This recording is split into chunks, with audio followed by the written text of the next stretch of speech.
And now it's time for the Doc and Pimpy Show with your host, Doc, and the man who should be committed, Pimpy. Welcome to the Doc and Pimpy Show. I'm Pimpy, and that man over there is Doc. Doc. Today. We have a very special guest today, and I can't tell you how excited I am about having him on the show.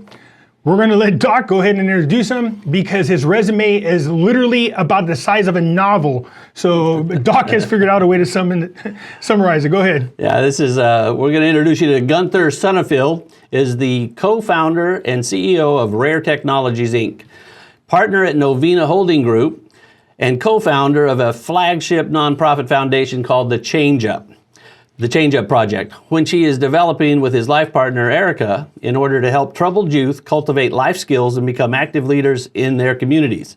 Additionally, he is the founding board member of Abiogenesis, and he also serves as the co-chair of Applied Regenerative Economic Institute. What a guy. Gunther, sir, welcome aboard. Yeah, thank you. I appreciate it. So, you know, I noticed something on there, something that you and I have been working on with the Finding Life's Purpose. He's doing the same thing with the Change Up organization. Maybe that's something later on we could talk about. Yeah, we'll bring that up later because we're doing it with men. He's doing it with kids, with teenagers. So we'll talk later on about that. So, yeah, sure. Gunther, Absolutely. you know, in the YouTube spheres, I guess the best way to put it, you have different subjects in which there's groups of people. Some of them are competitive, speaking about different subjects. And where me and you started talking at first was there's, in our arena, you have the people that are the QAnon people, you call them conspiracy what. Then you have the NESARA movement people. Yeah. And I got pulled into the NESARA just because I said, for some reason, and this is the truth, and I proved it to everybody, somehow, some way, my student loan was paid off. And part of this movement is all your debt will be forgiven. Well, then everybody's like, oh, that's NESARA. So I started looking into this thing, and it really has a bunch of arms, some of them really way out in left field, and some of them down to earth. So I try to avoid getting into that, you know, we're all clones and, you know, the 17 miles of gold. I'm like, no, we're not eating popcorn and stuff like that. Stop. But one of the subjects that gets brought up all the time is the quantum financial system. And I read an article that you wrote, and out of all the things I've heard or read about the QFS system, yours was laid out perfectly. And I said, I have got to get a hold of this man.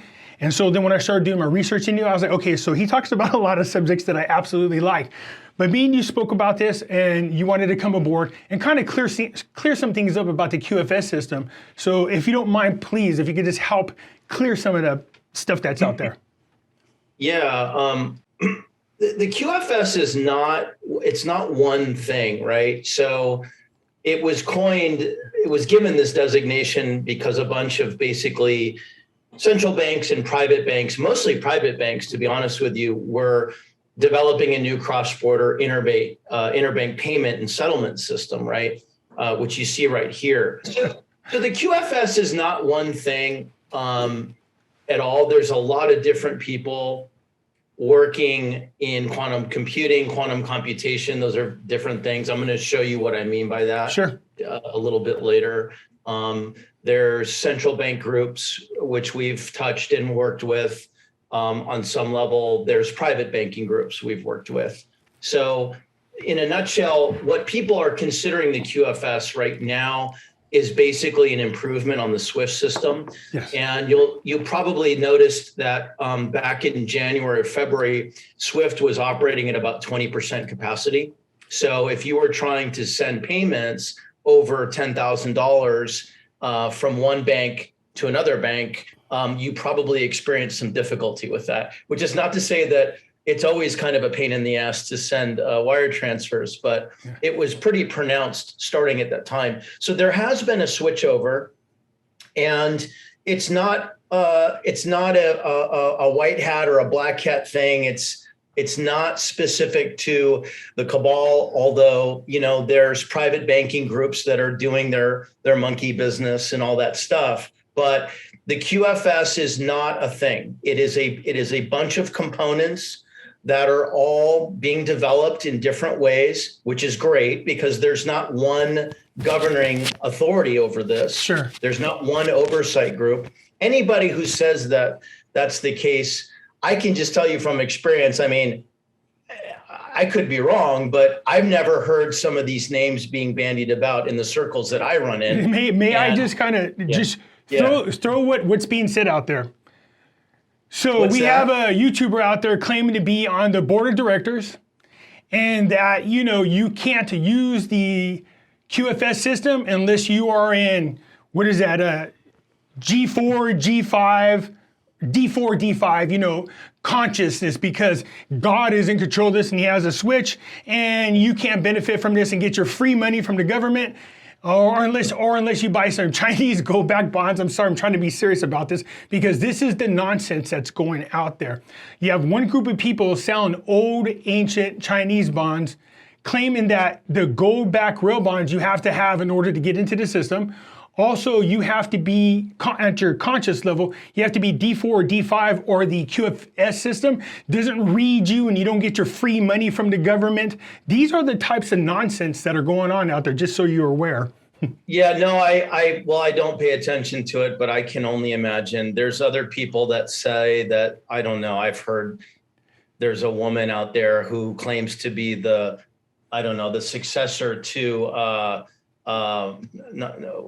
who is it? It's not Moloch. It's I don't know. With the magic codes, is that the one?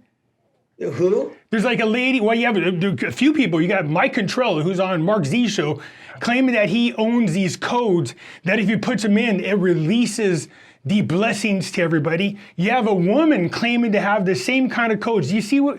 This is what happens out there in this YouTube. Oh yeah, no, I'm sorry, the successor to Marduk, apparently. That kind of stuff.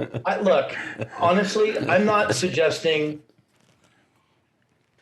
This is a whole nother conversation. I've had experiences with entities and other things like that. Sure.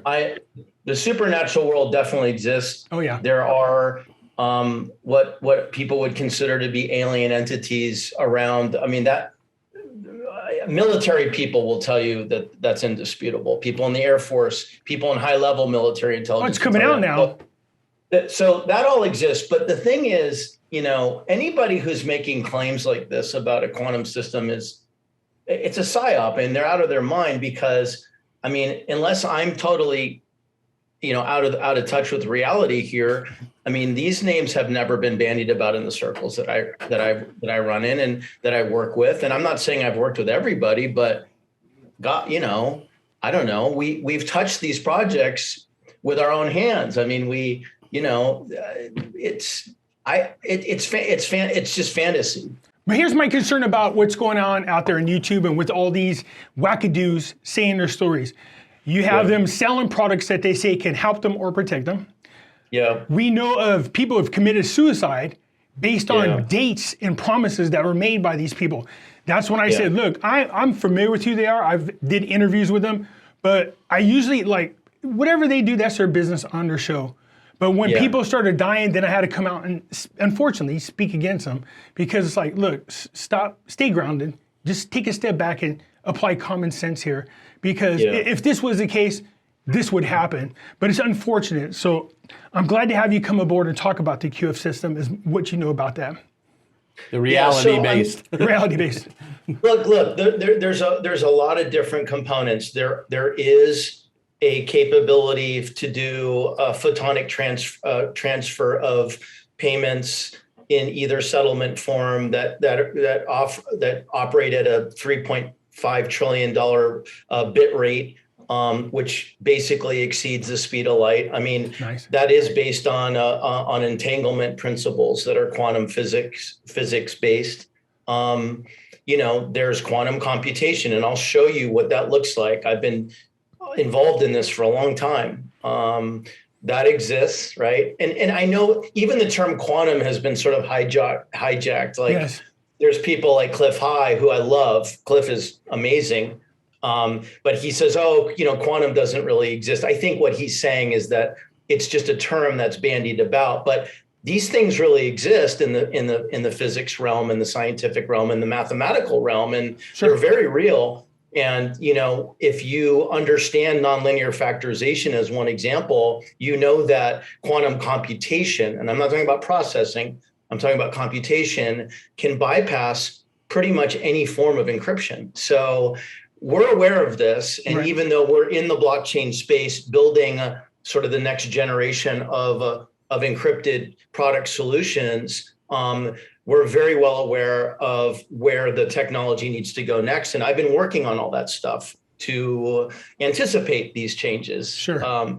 So the basics of this is you want the capability of quantum speed in processing, and at once you want what's called a quantum resistant mechanism to slow down the transactions in a way where hackers can't get in, but whereby you can actually take inventory of that instance of that transaction, hash it, decrypt it, and at an autonomous level, allow people to transact.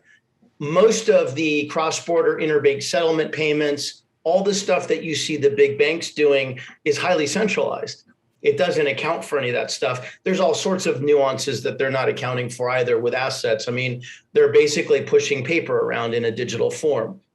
Okay, fine, but that doesn't change anything, right? Sure. They're not mixing and matching treasuries or physical assets. So there's a lot of things that are not accounted for in the design of these systems, which are very good for us because it means that the majority of us who are either contracted to build these things or building them independently as entrepreneurs can forge down those paths and build what will ultimately result in a decentralized infrastructure. And we're quickly moving towards that, which is great. But I would not worry about a single QFS and a single QFS authority and central bankers taking over. There's all sorts of reasons why I think they've already failed. And I'm speaking mechanically about this, right? Not hypothetically, not ideologically. They are way, way behind the curve. They just don't have our capabilities. And that's the bottom line. I would not worry about a one world currency. I would not worry about digital passports. I mean, everything that you're seeing right now with QFS, the Great Reset, you know, all of that stuff, COVID, is a movie playing backwards, essentially. Okay. Oh, you'll tickle a lot of my followers. They hear, we're just watching the movie, Pimpy. I'm like, okay, upside down. Yeah. So look, if you like what you're hearing and you want to hear the full interview, come over to Pimpy's News Network and hear the full interview. So if you like what you see, come on over there. We know that if you subscribe to the channel, all proceeds go to finding life's purpose. So it's a donation, it's to a good cause. So I encourage you to do so.